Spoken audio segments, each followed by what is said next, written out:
Ang proyekto ng tiwala, Kazakhstan, Pilipinas, at ang pagguho ng diplomasya ng utang. Isang biglaang utos ang hinilabas mula sa Pangulo ng Kazakhstan. Itigil ang lahat ng pasilidad na itinayo ng China sa loob ng 10 taon. Ibigay lahat sa Pilipinas. Ang proyektong Chino na nagkakahalaga ng tasang 5 bilyon ay nawalang parang bula sa isang gabi. Tanging kalawangin na bakal at mga guho na lamang ang naiwan. Ang mga kondisyong inihandog ng Pilipinas ay nakakagulat. 70% ng taya ng China at tapos sa loob ng 2 taon para sa turismo. Sabi ng lahat, imposible ito. Ngunit may mas nakakagulat pa. Libreng teknolohiya transfer. Sa sandaling narinig ang kondisyong iyon, nagulantang ang embahada ng China. Pagkaraan ng 2 taon, ang resulta ay higit pa sa inaasahan. Sa tabi ng mga guho ng China, nagiliwanag ang kalsada na gawa ng Pilipinas. At ito ay natapos ng mas maaga ng 2 buwan. Nagpatawag ng emergency meeting ang Pangulo ng Kazakhstan. Isang karagdagang order na nagkakahalaga ng 4.3 bilyon para sa Riles, Paliparan at Smart City. Ganap na naalis ang China. Ang Belt and Road Initiative ni Xi Jinping ay gumuho sa sentro mismo nito. Ito ang kwento na nasaksihan mismo ng isang Amerikanong eksperto sa lugar. Ipapalabas ngayon. Ako si Michael Bradford. Isa akong consultant sa infrastruktura ng Amerika. Nakatayo sa labas ng Almaty. Ako ay natigilan sa tanawing nasa harapan ko. Ang kalsadang pangsentro na ipinangako ng China, 10 taon na ang nakalipas ay isa na ngayong guho na tinubuan ng damo. Kalahati lamang ng istruktura ng simento ang naitayo at iniwan na. Kalawangin na ang mga bakal at nakalabas. Ito ang hitsura ng hinaharap na ipinangako ng China. Ang Vice-Ministro ng Transportasyon ng Kazakhstan ay nakatayo sa tabi ko. Ang mukha niya ay puno ng kahihiyan. Dr. Bradford, ito ang aming realidad. Bumuntong hininga siya. Ito ay proyektong sinimulan ng China 10 taon na ang nakalipas. Sabi nila, matatapos sa loob ng 3 taon. Ang nakikita ninyo ang resulta. Nagtrabaho ako bilang consultant ng World Bank sa loob ng 25 taon.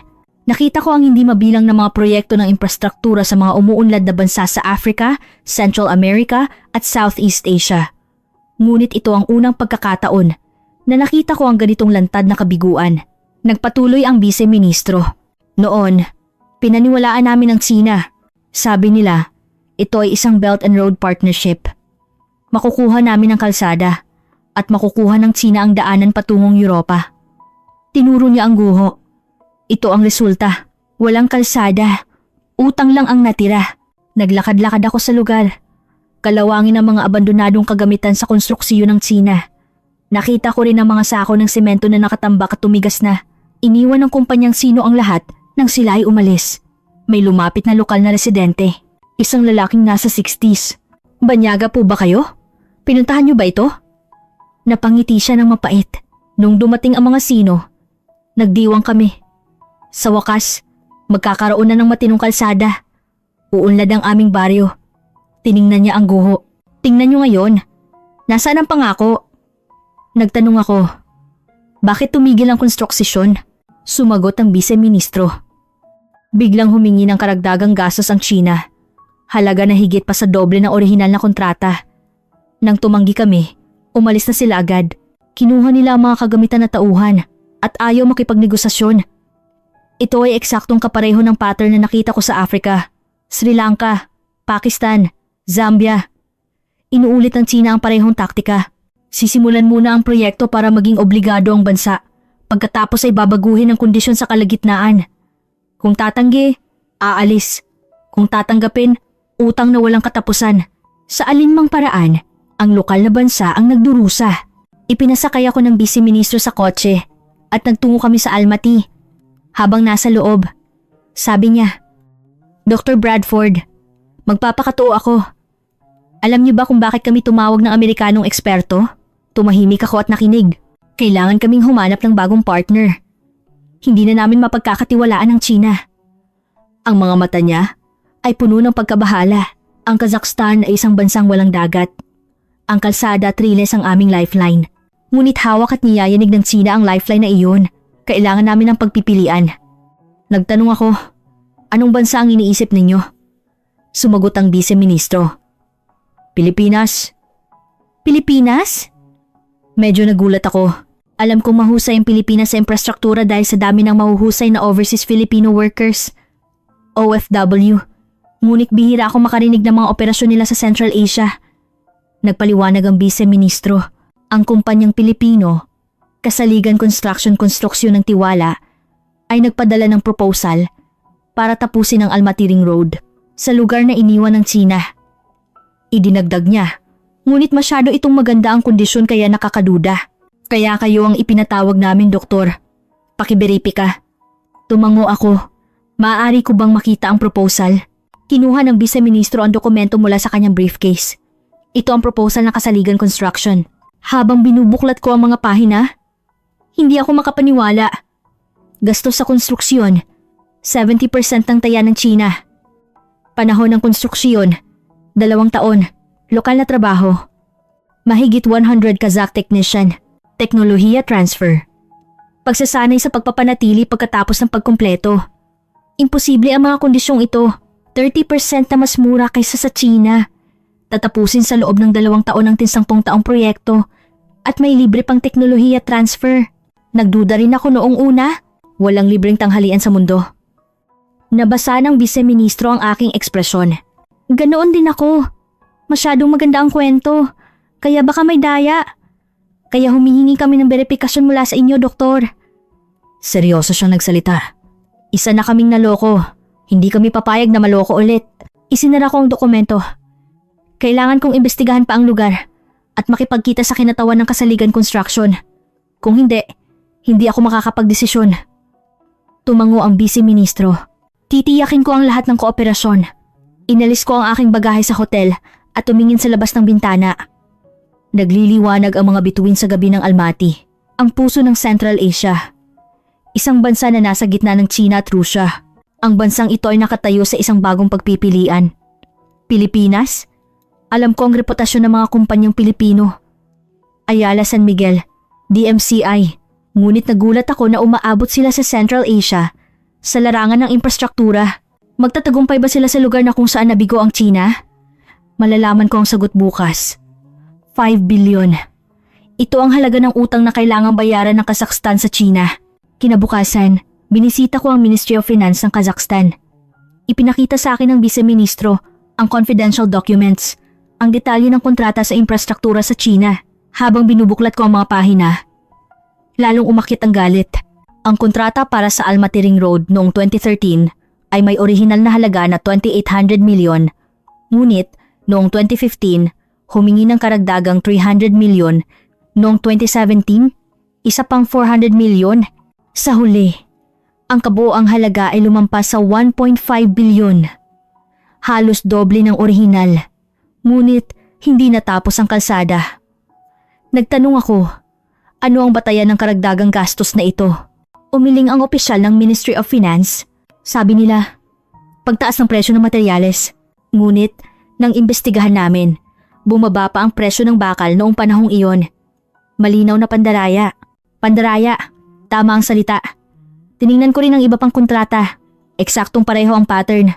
Proyekto ng Riles, proyekto ng Langis, proyekto ng power plant. Lahat ay may inflated cost sa kalagitnaan. Kung tatanggi, ititigil ang konstruksyon. Kung tatanggapin, utang na walang katapusan. Napilitan ng Kazakhstan na patuloy na tumanggap dahil nanghihinayang sila sa na-invest na nilang pondo. Tinawag ito sa economics na sunk cost fallacy. Ginamit ng China ang psikolohiyang ito. Sisimulan ang proyekto muna. Babaguhin ang kondisyon sa kalagitnaan. Isang istruktura na hindi makatakas. Mas nakakagulat pa ang kondisyon ng trabaho. Nakasaad sa kontrata na 50% ng lokal na tauhan ang tatanggapin. Ngunit, sa aktwal, 90% ay Chino. Ang mga Kazakh ay pinapagawa lang ng simpleng janitorial work. Hindi sila binigyan ng pagkakataon na matuto ng teknolohiya. Bumuntong hininga ang opisyal ng Ministry of Finance. Tanga kami. Nang inihandog ng China ang Belt and Road, umasa kami. Sa wakas, magiging developed country na kami. Kung maayos ang infrastruktura, uunlad ang ekonomiya. Tumingin siya sa mesa. Ang resulta ay utang at mga guho lamang. Nagtungo akong muli sa lugar ng Almaty Ring Road. Sa pagkakataong ito, upang tingnan ang mga dokumento na iniwan ng kumpanyang Sino. Sa loob ng abandonadong container office, nagkalat ang mga papeles, internal reports na nakasulat sa Chino. Nagpatawag ako ng tagasalin at pinabasa. Hindi ako makapaniwala. Nakasaad sa report, ang teknolohiya transfer sa Kazakhstan ay kailangang gawing minimum para masiguro ang karagdagang kita sa maintenance contract sa hinaharap. Wala pala silang balak na magturo ng teknolohiya mula pa sa simula. Isang estratehiya para manatiling umaasa sa China. Hindi ko napigilan ang aking galit. Ito ay pandaraya, hindi ito partnership, kundi saka. Tumango ang vice-ministro. Huli na kaming natauhan. Ang Sina ay hindi partner. Gusto lang nilang maging alipin kami ng kanilang impluensya. Naalala ko ang ibang bansa.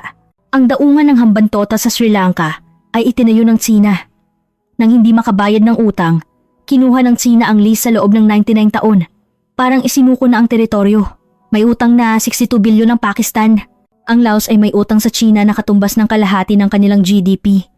Parehong landas ang tinatahak ng Kazakhstan. 5 bilyon. Katumbas ng 3% ng GDP ng bansang ito. Kahit kayanin ngayon, pag tumaas ang interes, hindi na. At naghihintay ang China. Kung anong hihingin nila sa oras na hindi na makabayad. Nagtanong ako, bakit kayo nagtiis? Bakit hindi kayo nagreklamo sa international community? Napangiti ng mapait ang vice-ministro. Dahil takot kami sa China. Tinakot kaming gagantihan sa ekonomiya. 20% ng aming export ay patungong China. Kung ititigil iyon, guguho ang aming ekonomiya. Takot. Takot ang ginagamit ng China para mamuno. Gumagawa ng economic dependence at sinasarahan ng bibig sa pamamagitan ng pananakot. Hindi ito partnership. Ito ay modernong kolonisasyon. Hapon ng araw, binisita ko ang Almaty University para makipagkita sa propesor ng economics. Isang eksperto na nag-aaral ng Belt and Road Initiative ng China sa loob ng 10 taon. Sabi ng propesor, ang esensiya ng Belt and Road ay debt diplomacy. Nagpapahiram ng pera para masiguro ang impluensya. Hindi nila iniisip kung kaya ng kalaban magbayad. Mas gusto pa nilang hindi kayanin para mas pabor sa kanila. Nagtanong ako, wala bang takas? Sumagot ang propesor. 2 ang paraan. Una, muling makipagnegosasyon sa utang, ngunit hindi papayag ang China. Pangalawa, humanap ng bagong partner. Bawasan ang dependence sa China. Bagong partner. Naalala ko ang proposal ng Kasaligan Construction. Ipinakita ko ito sa propesor. Nang binasa niya, nanlaki ang kanyang mga mata. Kung totoo ito, napakagandang kondisyon nito. 30% na mas mura kaysa sa China at may teknolohiya transfer pa. Bakit nag-alok ang Pilipinas ng ganitong kondisyon? Pareho kaming may tanong. Hindi charity ang negosyo. Hindi gagalaw kung walang kita. Bakit nag-alok ang Pilipinas ng ganitong pambihirang kondisyon? Bumalik ako sa hotel at kinontak ang Kasaligan Construction. Nakipagset ako ng pulong sa site representative. Makukuha ko ang sagot mula sa kanya. Sa labas ng bintana, nagliliwanag ang night view ng Almaty. Maganda ang syudad. Nakatayo ang mga modernong gusali sa likuran ng kabundukan ng Tian Shan. Ngunit sa ilalim nito, nakatago ang bundok ng utang, ang bitag na ikinabit ng China. Makakaalis ba ang Kazakhstan sa bitag na ito? Maaari bang magpakita ng ibang daan ng Pilipinas? Malalaman ang sagot bukas. 70%. Ito ang gasto sa konstruksisyon na inihandog ng Kasaligan Construction. 70% ng taya ng China. Hindi ako makapaniwala. Nakipagkita ako kay Ginoong Rafael. Rafi de los Reyes, ang site representative ng Kasaligan Construction, sa isang conference room ng hotel sa Almaty. Isang Pilipino na nasa kalagitnaan ng 40s. Sinimulan niya ang presentasyon. Dr. Bradford, ipapaliwanag ko ang aming proposal. Lumabas ang mga numero sa screen. Kabuo ang gastos, 740 milyon. Panahon, 24 na buwan. Lokal na trabaho, mahigit 200 local technician, kasama ang technology transfer program. Tinaas ko ang kamay. Teka, 1.5 bilyon ang hiningi ng China. Ngunit gagawin ninyo sa mas mababa pa sa kalahati niyon. Paano ninyo nagagawa iyan? Ngumiti si Ginoong de los Reyes. Doktor, ang hiningi ng China na tino 1.5 bilyon ay pandaraya. Sapat na ang 7,800 milyon para sa aktual na gasto sa konstruksisyon. Mula roon, binawasan pa namin ng 10% sa pamamagitan ng efficiency. Tumutol ako. Kahit ganoon, Hindi ito negosyo kung walang kita. Anong kita ang makukuha ninyo sa kondisyong ito? Seryoso siyang sumagot. Maliit lang ang panandaliang kita. Ngunit, kailangan nating tingnan ng pangmatagalan. Kung magtatagumpay tayo sa proyektong ito, magbubukas ang buong infrastructure market ng Kazakhstan, Uzbekistan, Turkmenistan. Magiging market natin ang buong Central Asia. Doon ko lang naintindihan. Ang Pilipinas ay hindi naglalayong sa panandaliang kita, kundi sa market mismo. Ngayon, na nawalan ng tiwala ang China, ito ang pagkakataon. Nagtanong ako ng mas matalas. 24 na buwan ang panahon. 10 taon ang inabot ng China at hindi natapos. Kayanin niyo sa 'tong taon? Tumango si Ginoong De Los Reyes. Kaya namin, ipapakita ko ang dahilan. Pinalitan niya ang screen. Una, mayroon na kaming kumpletong design plan. Matagal ang China dahil binabago nila ang design habang nagtatrabaho. Pangalawa, direkta naming ipapadala ang mga pangunahing kagamitan at tauhan mula sa Pilipinas. Hindi kami magsasayang ng oras sa local sourcing. Sinabi niya ang pangatlong dahilan. Pangatlo, mayroon kaming 15 taong karanasan sa konstruksyon sa Middle East. Middle East? Nag-react ang tainga ko sa salitang iyon. Nagpaliwanag si Ginoong De Los Reyes. Noong 1970s, ang Pilipinas ay nagdurusa. Ang aming mga nakatatanda, ang mga overseas Filipino workers OFW namin, ay nagtungo sa disyerto ng Middle East. Sa matinding init na 50 degrees Celsius, nagtayo sila ng expressways. Jubail sa Saudi Arabia, Kuwait Expressway, Libya Great Man-Made River. Lahat ay gawa ng Pilipino. Idinagdag niya. Doon sila natuto, walang imposible. Kung hindi kaya, kakayanin. Ito ang DNA ng konstruksyon ng Pilipinas. Nawalan ako ng salita sandali. 25 taon ako naging infrastructure consultant. Ngunit ito ang unang pagkakataon na nakarinig ako ng ganitong kumpanya. Karaniwan, gusto nilang bawasan ng risk. Ngunit iba ang Pilipinas. Parang gusto pa nilang hamunin ang imposible. Ngunit mayroon pa ring pagdududa. Paano ang teknolohiya transfer? Nakasaad sa kontrata ng China ngunit hindi sinunod. Ano ang pinagkaiba ninyo? Kinuha ni Ginoong De Los Reyes ang dokumento. Nakasaad ito sa kontrata. Kukuha kami ng 200 local technician at silang lahat ay magtatrabaho kasama ng mga Pilipinong inhinyero. Magbibigay kami ng practical education habang nagtatrabaho at ituturo ang maintenance technology pagkatapos matapos. Para kayanan ng Kazakhstan na mag-operasyon ng mag-isa pagkatapos ng 3 taon. Nagtanong ako, ano? Hindi ba mababawasan ang inyong susunod na kontrata? Karaniwan, kumikita sa maintenance. Umiling siya. Sa panandalian, oo, ngunit iba ang pananaw namin. Kung uunlad ang Kazakhstan, mas maraming proyektong lilitaw. Pagkatapos ng kalsada, riles. Pagkatapos ng riles, paliparan. Pagkatapos ng paliparan, smart city. Ang pagpapalaki ng payang aming estratehiya. Tumango ako. Lohikal. Ngunit, magkaiba ang lohika at execution. Gusto kong makita ang lugar mismo. Ginabayan ako ng team ng Kasaligan Construction. Sa tabi ng guho na iniwan ng China, nakatayo ang temporary camp ng Pilipinong team. Container office, equipment storage, quarters. Seryoso na ang paghahanda para sa konstruksiyon. Nagulat ako sa atmosfera. Ang lugar ng China ay parang guho, tahimik. Ngunit, ang lugar ng Pilipinas ay punong-puno ng sigla. Nagdidiskubre ang mga batang inhinyero ng mga blueprint. Nagliliparan ng Tagalog, Ruso at Kazakh. Nagtanong ako sa isang Pilipinong inhinyero, hindi ba mahirap ang kapaligiran dito? Mas komportable magtrabaho sa Maynila. Ngumiti siya. Ang henerasyon ng tatay ko ay nagtrabaho sa disyerto ng Saudi Arabia. Kung ikukumpara, resort ito. Nawalan ako ng salita sa sinabi niya. Nakipagkita rin ako sa mga batang Kazakh technician. Isang binata na nasa huling bahagi ng 20s. Excited ako na magtrabaho sa kumpanyang Pilipino. Nagningning ang kanyang mga mata. Nagtrabaho ako sandali sa kumpanyang sino noon, ngunit janitorial work lang ang pinagawa sa akin. Walang itinuro na teknolohiya. Iba daw ang Pilipinas. Itinapon ko ang huling tanong kay Ginoong De Los Reyes. Magsabi kayo ng totoo. Bakit ninyo ginagawa ito? Kung negosyo, kailangang maximize ang kita. Parang kabaligtaran ng ginagawa ninyo. Nag-isip muna siya pagkatapos sumagot. Doktor, May slogan ng aming kumpanya, sama-samang umuunlad. Kung uunlad ang partner, uunlad din kami. Kung kukunin lang namin, mananalo kami minsan. Ngunit wala ng pangalawang beses. Hindi ba't iyon ang pinapatunayan ng China ngayon? Sa kotse pabalik sa hotel, nag-isip ako. 25 taon kong tiningnan ang infrastruktura ng developing countries. Nakita ko ang hindi mabilang na beses na nagbigay ng pangako ang mga developed countries at sinira, World Bank, IMF, China. Lahat ay puro salita. Iba ang Pilipinas. Sa ngayon, sa narinig ko, pero iba ang salita at gawa. Matatapos pa talaga sa taon? Magbibigay ba talaga ng teknolohiya transfer? Malalaman lang sa dulo. Ngunit, may isang bagay na sigurado.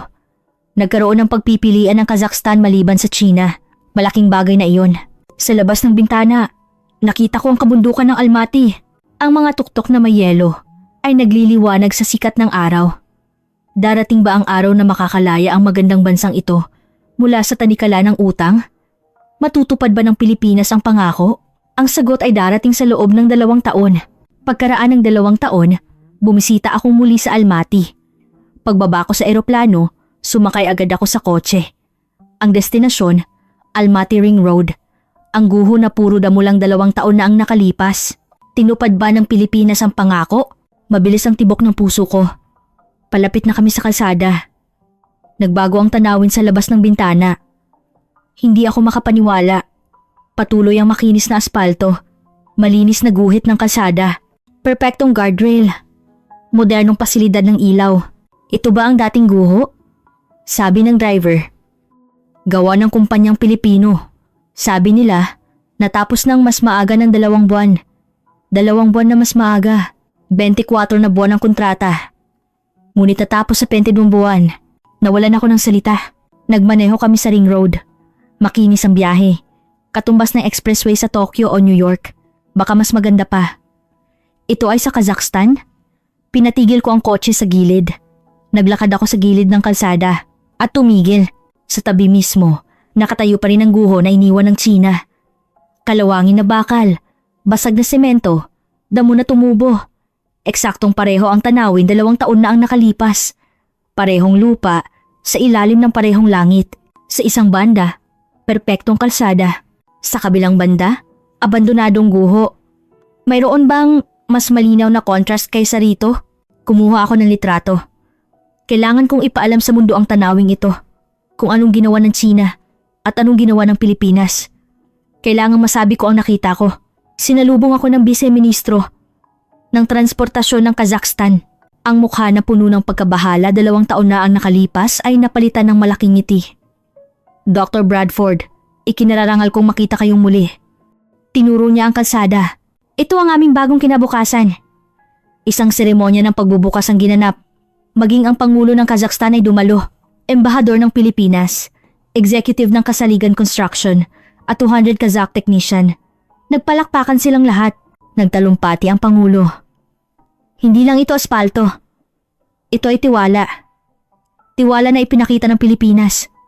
Natutunan namin na may bansang tumutupad sa pangako. Umalingaw-ngaw ang palakpakan. Hinahanap ko ang batang Kazakh technician na nakita ko 2 taon na ang nakalipas. Nandoon siya. Nagbago ang mukha niya. Puno ng kumpiyansa. Doktor, naaalala niyo ba ako? Ngumiti siya. Ako ang nagsabi na janitorial work lang ang pinagawa sa akin sa kumpanyang Sino. Alam niyo ba kung ano ang ginagawa ko ngayon? Leader ako ng quality control team. Leader ng quality control team. Isang binata na nasa huling bahagi ng 20s. Nagpatuloy siya. Talagang nagturo ang mga Pilipinong inhinyero. Surveying, pag-operasyon ng kagamitan, quality inspection. Mahirap noong una, ngunit hindi sila sumuko. Paulit-ulit silang nagturo, kahit overtime na gabi. Nagtanong ako, hindi ba mahirap? Umiling siya. Mahirap, ngunit mas mukhang nahihirapan ng mga Pilipino. Mas huli silang matulog at mas maaga gumising kaysa sa amin. Kaya hindi kami pwedeng sumuko. Nakipagkita ako muli kay Ginoong De Los Reyes. Ang Pilipinong nasa 40s na nakita ko 2 taon na ang nakalipas. Doktor, tinupad namin ang pangako. Sabi niya. At mas maaga pa ng 2 buwan. Nagtanong ako, paano ninyo nagawa? Sumagot siya. Walang sikreto. Nagtrabaho lang kami ng masikap. Tulad ng ginawa ng mga tatay namin sa disyerto ng Saudi Arabia. Natapos ang seremonya at naglakad akong muli sa kalsada. Nagmamaneho ang mga mamamayan ng Kazakhstan. May mga nagwa-wave ng kamay. Ang kanilang mukha ay puno ng pagmamalaki. Naglakad ako patungo sa guho. Ang kalawangin na excavator ng Tsina ay iniwan lang doon. Ang mga gulong ay kalahati ng nakabaon sa lupa. Ang damo ay umakyat na hanggang sa driver's seat. Ito ang Belt and Road ng Tsina. Magandang pangako. Kahiya-hiya na resulta. Sa kabilang banda, tahimik na dumating ang Pilipinas. At tahimik na tinapos. Higit pa sa pangako, tumayo sa tabi ko ang vice-ministro. Tinitigan niya ang guho at sinabi, naisip namin na linisin iyan. Ngunit, nagdesisyon kaming hayaan na lang. Nagtanong ako ng dahilan. Para tandaan, kailangang tandaan ng aming mamamayan kung sino ang sumira ng pangako at sino ang tumupad. Tumango ako. Ang kasaysayan ay pag-aari ng mga taong naaalala. Pagbalik ko sa hotel, tinawagan ko ang kasamahan ko sa World Bank sa New York. Tapos na ang Almaty Ring Road. Nakita ko mismo. Nagtanong ang kasamahan, ginawa ng Pilipinas ang hindi nagawa ng China? Oo, mas maaga pa ng 2 buwan at under budget. Natahimik sandali ang kasamahan. Pagkatapos sinabi, Michael, kailangan mong gawing report iyan. Kuwentong kailangang malaman ng mundo. Pareho kami ng iniisip. Hindi lang ito road construction. Ito ang simula ng bagong modelo para sa developing countries sa pagpili ng developed country. Ang sandali na gumuho ang debt diplomacy ng China at nagsimula ang trust diplomacy ng Pilipinas. Sa labas ng bintana, nakita ko ang ilaw ng Almaty Ring Road. Isang tuwid na linya ng orange streetlight. Sa tabi ng kadiliman, lumubog ang guho ng China. Liwanag at dilim, tiwala at pagtataksil, Pilipinas at China. Perpekto ang contrast. Binisita ko ulit ang lugar. Kinabukasan ng pagbubukas. Nagtungo ako sa site office ng Kasaligan Construction. Tapos na ang kalsada. Ngunit mayroon pa ring team na hindi umaalis. Ang Technology Transfer Team. Sa loob ng container building, may classroom. Nakaupo ang 30 Kazakh technician. Sa harapan, nagpapaliwanag ang Pilipinong inhinyero. Nakadisplay sa screen ang road maintenance manual. Nakatayo ako sa likuran at pinanood. Nagpapaliwanag ang Pilipinong inhinyero sa Ruso. Kung magkaroon ng bitak, kailangan itong ayusin sa loob ng 24 na oras. Kung hayaan, lalawak ang bitak at kailangan ng palitan ng buong kalsada. Masiglang nagtitake down ng notes ang mga Kazakh technician. Natapos ang klase at nilapitan ko ang Pilipinong inhinyero. Isang lalaking nasa unang bahagi ng 50s. Ilang buwan na kayo rito? Sumagot siya. 2 taon na. Mula pa sa simula ng konstruksyon. 2 taon. Malayo sa pamilya. Hindi ba mahirap? Ngumiti siya. 5 taon sa Saudi Arabia ang tatay ko. Walang kwenta ito kumpara roon. Saudi Arabia na naman. Bakit laging binabanggit ng mga Pilipino ang Saudi Arabia? Nagtanong ako. Ano ang ginawa ng tatay ninyo sa Saudi Arabia? Sumagot ang inhinyero. Konstruksiyon ng Jubail Industrial Port noong 1970s. Ipinanganak ako noong panahong iyon. Lumaki ako sa sahod na pinapadala ng tatay ko. Tumingin siya sa labas ng bintana. Sabi ng tatay ko, ang pawis na inilabas niya ang nagpatayo ulit sa bansa. Lumaki ang Pilipinas sa perang kinita namin. Gusto ko rin ganoon. Gusto kong tulungan ang ibang bansa na lumaki. Nawalan ako ng salita. Hindi lang ito paghahanap buhay. Ito ay sense of mission. Umalis ako sa classroom at nagtungo sa practice area. Hinahawakan ng mga Kazakh technician ng mga kagamitan. Asphalt cutter, paver roller, surveying equipment. Nagbibigay ng one-on-one coaching ang mga Pilipinong ininyero. Nagtanong ako sa isang batang Kazakh technician. Hindi ba mahirap matuto? Umiling siya. Mahirap. Ngunit hindi sumusuko ang mga guro mula sa Pilipinas. Kung hindi ko kaya, inuulit nila ng 10 o 20 beses. Idinagdag niya, iba noong nagtatrabaho ako sa kumpanyang Chino. Kapag nagtanong ako, naiirita sila. Gawin mo lang iyan. Hindi talaga sila nagturo ng teknolohiya. Nagtanong ako kay Ginoong De Los Reyes, hindi ba mababawasan ang trabaho ninyo kung marami kayong ituturo? Karaniwan, kumikita sa maintenance contract. Sumagot siya. Sa panandalian, oo, ngunit isipin ninyo, Ano ang mangyayari kung kayanan ng Kazakhstan na mag-manage ng sarili nilang kalsada gamit ang teknolohiyang ito? Magkakaroon sila ng kumpiyansa. Pagkatapos, magsisimula sila ng mas malaking proyekto. Riles, paliparan, smart city. Kanino sila magtitiwala na gawin iyon? Ngumiti siya. Ang teknolohiya transfer ay investment. Investment para sa hinaharap. Doon ko lang naintindihan ang estratehiya ng kumpanyang Pilipino. Ang China ay gumagawa ng dependence. Hindi nagbibigay ng teknolohiya para magbayad ng walang katapusan. Kabaligtaran ng Pilipinas. Gusto nilang maging self-reliant at lumaki ng sama-sama bilang partner. Ipinakita sa akin ni Ginoong De Los Reyes ang dokumento. Ito ang aming technology transfer program. Nakasaad sa papel ang stage curriculum. Stage 1, equipment operation. Stage 2, quality management. Stage 3, design basics. Stage 4, project management. Kabuo ang course na 30 taon. 30 taon? Nagtanong ako. 2 taon lang ang konstruksyon. Tumango siya. Kahit matapos ang konstruksyon, mayroon pang unong taon na follow-up. Kasama sa kontrata. Tiningnan ko muli ang kontrata. Totoo, technology transfer 3 taon, free consulting 2 taon, kabuo ang 5 taon na support. Hindi pa ako nakakita ng ganitong kontrata. Gabi, nagkaroon kami ng hapunan kasama ang mga Kazakh technician. Mga 20 sila. Kasama rin ng mga Pilipinong inhinyero. Nag-cheers kami. Para sa Almaty Ring Road. Sa kalagitnaan ng hapunan, isang Kazakh technician ang nagsabi, pupunta ako ng Pilipinas sa susunod na buwan. Nagtanong ako kung bakit. Training sa head office ng Kasaligan Construction. Trebuhan na education sa Maynila. Sabi ng isa pa, pupunta rin ako sa susunod na taon. Excited na excited ang misis ko. Nangako akong ipapasyal siya sa Maynila. Nagtawanan. Sabi ng Pilipinong inhinyero, mag-aral kayo ng masikap. Kayo ang magdadala ng infrastruktura ng bansang ito. Tumango ang mga Kazakh technician. Puno ng kumpiyansa ang kanilang mga mata. Umupo ako at pinanood ang tanawin. Ito ang tunay na partnership. Hindi lang relasyon ng pera, kundi relasyon ng pagpapalaki ng tao. Hindi ito maiintindihan ng China. Natapos ang hapunan at bumalik ako sa hotel. Umupo ako sa kwarto at tumingin sa labas ng bintana. Nagliliwanag ang night view ng Almaty. Bakit iba ang Pilipinas? Parang alam ko na ang sagot. Naaalala ng Pilipinas ang kahirapan. Ang panahon na nagtungo ang mga Pilipino sa Middle East. Naaalala nila ang tulong na natanggap at ibinabalik ngayon, iba ang China. Gusto nilang mamuno sa pamamagitan ng lakas. Bibilhin sa pera, igagapo sa utang, at gagawing dependent. Parehong bansa sa Asia, ngunit bakit napakalaki ng pagkakaiba? Iba ang kasaysayan. Dumaan ang Pilipinas sa kolonisasyon, digmaan, at taggutom. Kaya naiintindihan nila ang pakiramdam ng mahina. Ang China ay great power sa loob ng 1,000 taon. Tinitingnan nila ang mga kalapit bansa bilang tributary states. Ang DNA na iyon ay nananatili pa rin. Binuksan ko ang laptop. Sinimulan ko ang report. Ang title, Philippine Model, Technology Transfer and Trust Building. Report na ipapasa sa World Bank.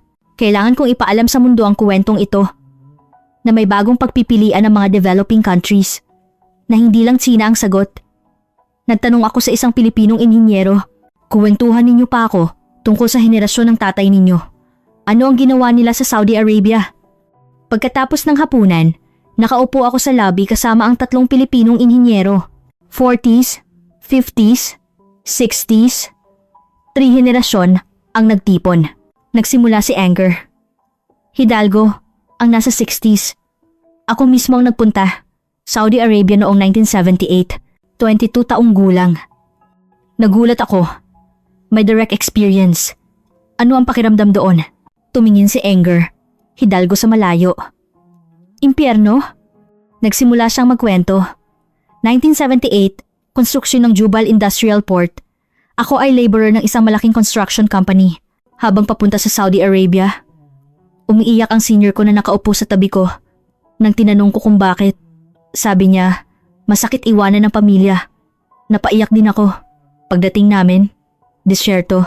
Wala talaga. Buhangin lang. Container ang quarters, ngunit parang kulungan. Higit 50 degrees Celsius. 40 degrees kahit gabi. Hindi kami makatulog. Nagtanong ako. Aircon? Tumawa si Anger. Hidalgo. Aircon? Wala niyan. Isang bentilador lang.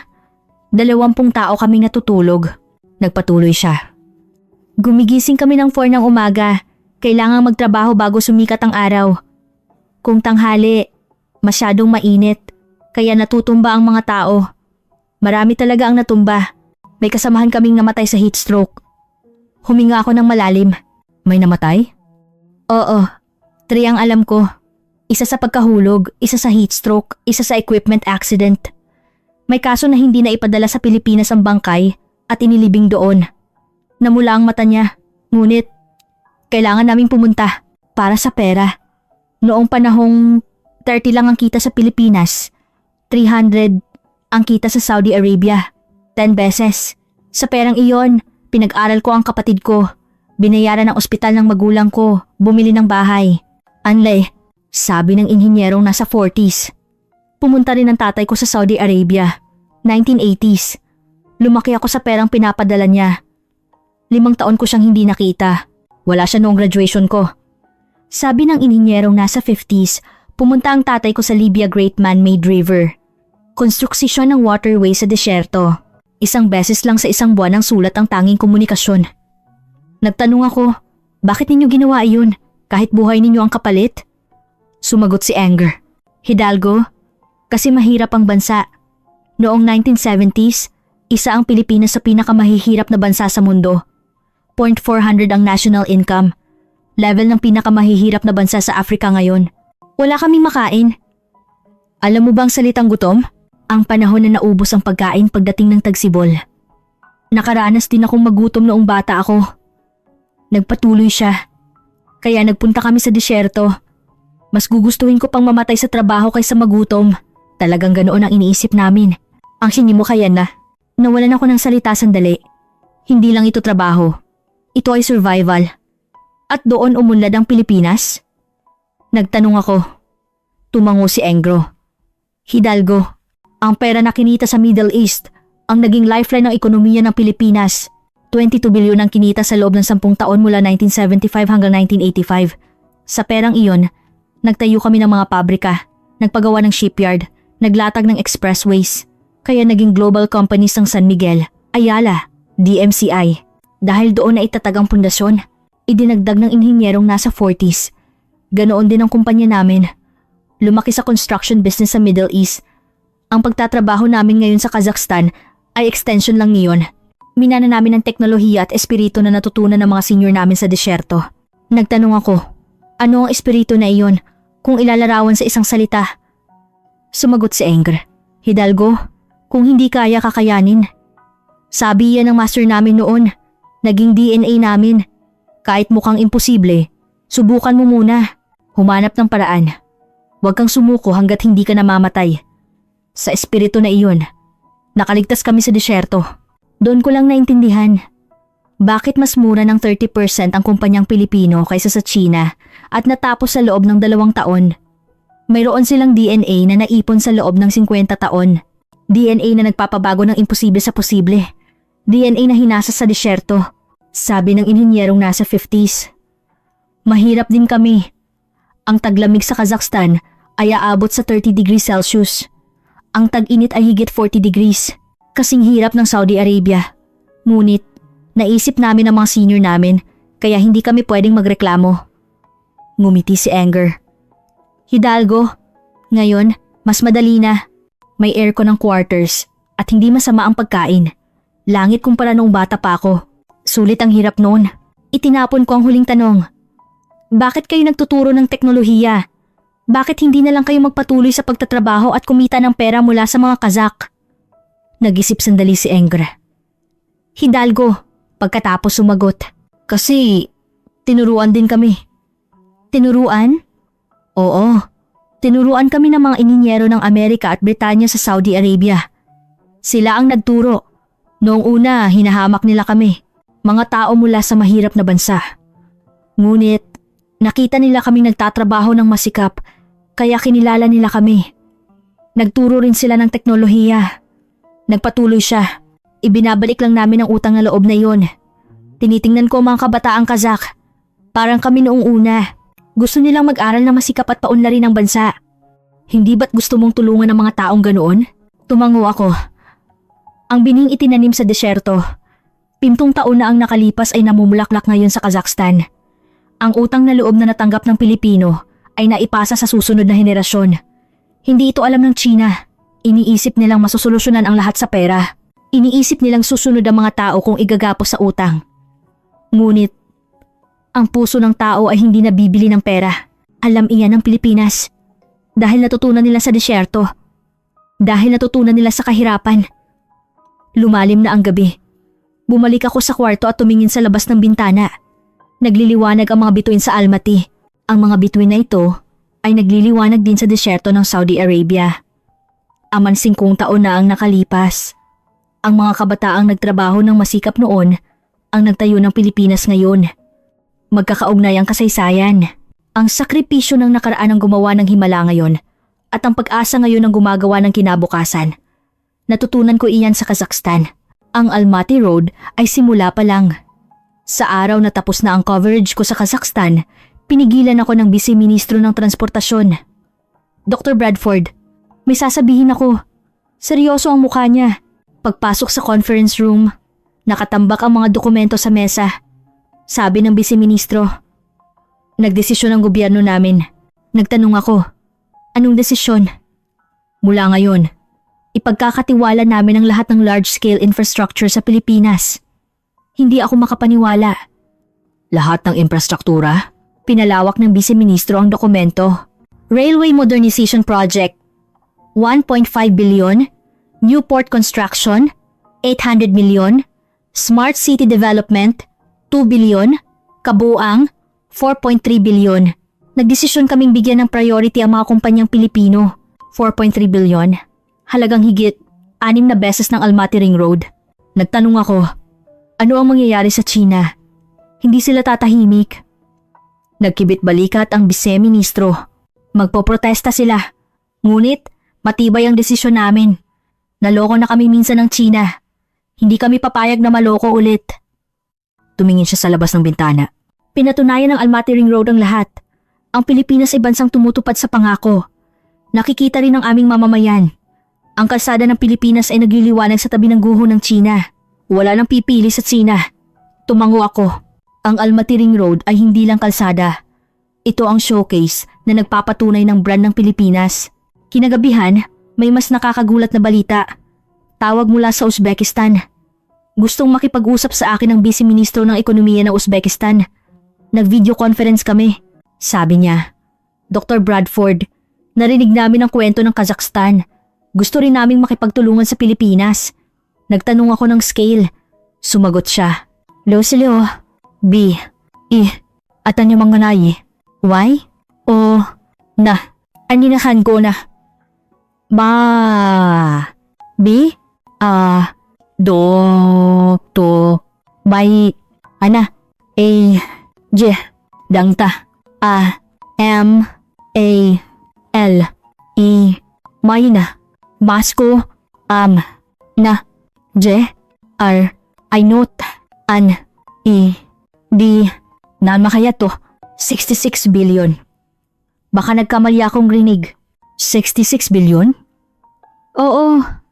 Kalsada, riles, power plant, water supply, industrial park, proyektong magre-revitalize ng buong infrastruktura ng bansa. Nagpapatuloy ang negosasyon sa 9 na kumpanyang Pilipino. 66 billion. Halos kalahati ng GDP ng Uzbekistan. Ang scale na kailangan gawin ng lahat ng malalaking construction companies ng Pilipinas. Nagtanong ako, bakit Pilipinas? Mas malapit at mas malaki ang China. Sumagot ang Vice Ministro ng Uzbekistan. Naloko na rin kami ng China. Ipinagkatiwala namin ang ilang proyekto sa simula ng Belt and Road. Ngunit eksaktong pareho ang resulta sa Kazakhstan. Delay sa konstruksyon, mataas na gastos, mababang kalidad. Hindi na kami nagtitiwala sa China. Idinagdag niya, nakarating din sa amin ang balita ng Almaty Ring Road. 2 taon na pagkumpleto, on budget, at teknolohiya transfer pa. Hindi ba't iyan ang tunay na partnership? Kailangan din namin ng ganoong partner. Natapos ang tawag at binuklat ko ang mapa. Kazakhstan, Uzbekistan. 2 bansa ang humawak sa kamay ng Pilipinas. Ngunit, hindi lang iyon. Narinig ko ang balita na nagbukas ng branch office ang isang malaking construction company sa Ashgabat, Turkmenistan. 2 large-scale fertilizer plant project ang nagpapatuloy. Mongolia, nanalo ang isang kumpanya sa housing project na nagkakahalaga ng bilyon 300 milyon. Proyektong magtatayo ng higit 1,000 public housing. May impormasyon na nag-aalok din ng Kyrgyzstan at Tajikistan sa mga kumpanyang Pilipino. Hindi pa contract stage, ngunit nagpapatuloy ang negosasyon. Naglagay ako ng pulang tuldok sa mapa. Kazakhstan, Uzbekistan, Turkmenistan, Mongolia. Ang mga tuldok ay nagkonekta at bumuo ng isang belt zone, isang bagong economic zone na tatawid sa Eurasian continent. Ito ay nasa kabaligtaran ng Belt and Road ng China. Kung ang Belt and Road ay daanan na iginapos ng utang, ito ay daanan na konektado sa tiwala. Nagtanong ako kay Ginoong De Los Reyes, plano ba ang lahat ng ito? Estratehiya ba ito ng gobyerno ng Pilipinas? Umiling siya. Sa totoo lang, hindi noong una. Ang Almaty Ring Road ay isang proyekto lang. Ngunit dahil nagtagumpay ito, ang ibang bansa ay lumapit sa amin. Tumawa siya. Nagulat din kami. Parang domino effect. Ang mga bansa na nakahilig sa Tsina ay sunod-sunod na lumapit sa amin. Tamang paglalarawan. Kinonta ko ang correspondent sa Beijing. Gusto kong malaman ang reaksyon ng Tsina. Sabi niya, hindi karaniwan ang atmosfera dito. State of emergency daw ang department ng Belt and Road dahil sunod-sunod na lumalayo ang mga bansa sa Central Asia. Ang state media ng China ay naglalabas ng mga artikulo araw-araw na nagpapababa sa mga kumpanyang Pilipino sa Central Asia. Walang karanasan ng Pilipinas. Aalis din iyan. Ang Tsina ang tunay na partner. Ngunit, sino ang maniniwala? Ang mga taong nakakita ng guho sa Almaty, ang Belt and Road Initiative, na ginugulan ng Tsina ng 10 taon. Nagkaroon ng bitak sa puso nito. Ang Central Asia. Ang maliit na bansang Pilipinas ang gumawa ng bitak na iyon. Umupo ako sa kwarto ng hotel at tinapos ang report. Ang title? Seismic Shift in Central Asia? From China to the Philippines? Kazakhstan $4.3 billion? Uzbekistan $66 billion? Turkmenistan Plant? Mongolia Housing Project? Kung susumahin ang mga numero, napakalaking halaga. Ang scale ng business na nasiguro ng Pilipinas sa Central Asia ay umabot sa trillions of pesos. Hindi lang ito construction contract. Binabago ang geopolitical map. Ang rehiyon na tinawag na backyard ng Tsina ay nagiging cooperation partner ng Pilipinas. Sa labas ng bintana, nagliliwanag ang night view ng Almaty. Sa malayo, nakita ko ang ilaw ng streetlight ng Ring Road. Ang isang maliit na kalsada ang simula ng lahat ng pagbabagong ito. Sabi ng mga Pilipino, kung hindi kaya, kakayanin. Talagang ginawa nila. Ang imposible ay ginawang posible. At ang ripple effect ay kumalat sa buong continent. Nagsisimula pa lang ang domino. Bumalik ako sa New York. Umulan pagbaba ko sa JFK Airport. Namimiss ko na ang malinaw na langit ng Kazakhstan. Habang nasa taxi papuntang Manhattan, naisip ko ang coverage ko sa loob ng 1 buwan.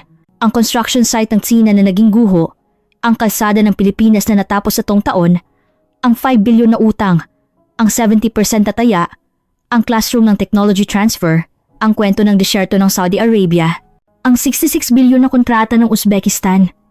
Lahat ng eksena ay umiikot sa isip ko. Pagdating ko sa World Bank headquarters, naghihintay ang mga kasamahan ko. Binuksan ko ang projector sa conference room at sinimulan ang presentasyon. May seismic shift na nangyayari sa Central Asia. Ayan ito. Ipinakita ko ang litrato ng Almaty Ring Road. Sa kaliwa, guho ng Tsina.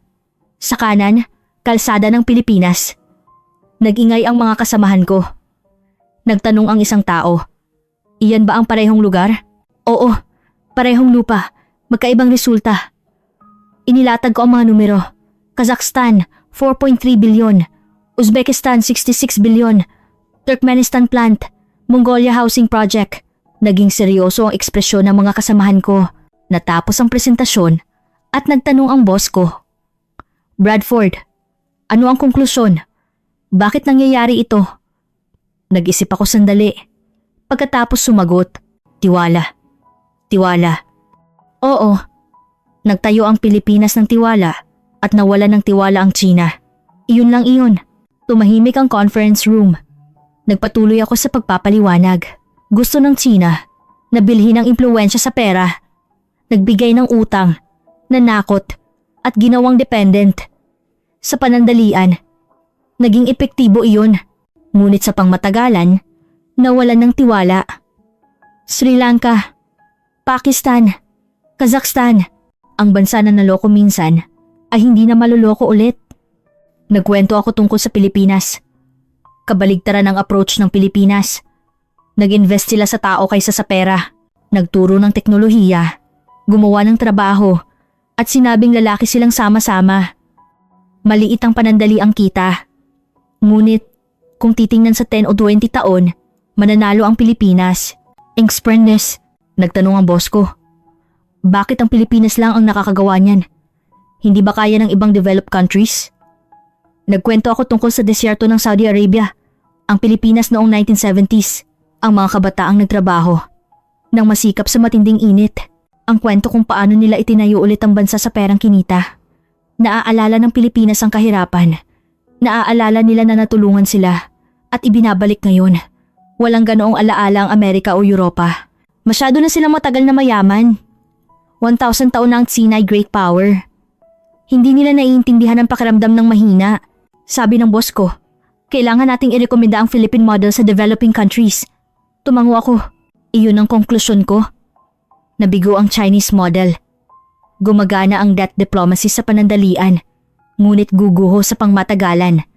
Ang Philippine model ang alternatibo, nakabatay sa tiwala, technology transfer, at paglaki ng sama-sama.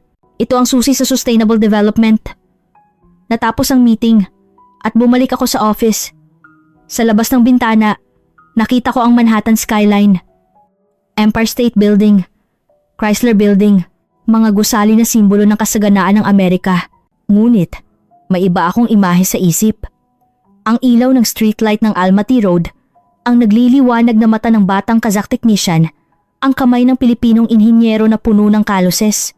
25 taon akong nag-aral ng infrastruktura ng developing countries. World Bank, IMF, gobyerno. Hindi mabilang na proyekto ang nakita ko. Mas marami ang nabigo kaysa sa nagtagumpay. Maganda ang pangako, ngunit kahiya-hiya ang resulta. Iba ang Pilipinas, tahimik na dumating. Walang magandang pangako at tahimik na tinapos. Higit pa sa pangako, tinapos ko ang report. Ang title, Philippine Model, Why China Fails and the Philippines Succeeds. Ang huling pangungusap, ang sikreto ng Pilipinas ay hindi teknolohiya, hindi rin kapital, tiwala. 15 taon ang inabot para magtayo ng tiwala. Ang China, nawala ng tiwala sa loob ng 10 taon. Alam na ngayon ng mga developing countries kung sino ang tunay na partner. Ipinasa ko ang report at umuwi. Habang naglalakad, nag-isip ako. Ang disyerto ng Saudi Arabia noong 1970s. Ang 22 taong gulang na Pilipino ay nagpapawis para buhayin ang pamilya, para itayo ulit ang bansa. Ang pawis na inilabas niya ay namulaklak sa Kazakhstan. 15 taon na ang nakalipas. Ang mga batang technician na nag-aaral ngayon sa Kazakhstan ay magtatayo rin ng sarili nilang bansa at tutulong din sa ibang bansa. Ibinabalik ang utang na loob. Ito ang virtuous cycle na ginawa ng Pilipinas.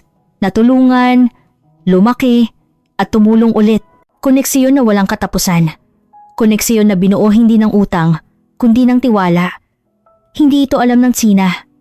Siguro hindi nila malalaman na may bagay na hindi mabibili ng pera, na may bagay na hindi makukuha ng lakas. Bumalik ako sa bahay at tumingin sa labas ng bintana. Malinaw na nakikita ang mga bituin sa gabi ng New York. Naalala ko ang mga bituin na nakita ko sa Kazakhstan. Bituin ng Almaty, bituin ng Tian Shan, at ang mga bituin na nakita ng mga Pilipino sa disyerto ng Saudi Arabia. 50 taon na ang nakalipas. Parehong bituin. Sa ilalim ng parehong bituin, nagkonekta ang mga tao, lumampas sa 50 taon at libo-libong kilometro. Ano ang pinagkaiba ng Pilipino? Isang salita lang ang konklusyon ko. Malasakit. Mayroon silang malasakit. Sense of mission na higit pa sa paghahanap buhay, kagustuhang ibalik ang utang na loob, pilosopiya ng paglaki ng sama-sama. Iyon ang pinagkaiba sa China. Iyon ang dahilan kung bakit nagtagumpay ang Pilipinas. Ang Almaty Ring Road ay simula pa lang. Kazakhstan, Uzbekistan, Turkmenistan, Mongolia. Patuloy na matutumba ang domino. Kuguho ang Belt and Road ng China at pupunan ng Trust Belt ng Pilipinas ang lugar. Ang binhing itinanim sa disyerto 50 taon na ang nakalipas ay namumulaklak ngayon sa buong Eurasian continent. Ano ang tingin ninyo? Kung sumasang-ayon kayo, nakahanga-hanga ang Pilipinas. Comment ninyo ang Mabuhay Pilipinas. Maraming salamat sa panonood hanggang dulo. Magkita-kita tayong muli sa mas nakaka-inspire na kwento ng ating bansa.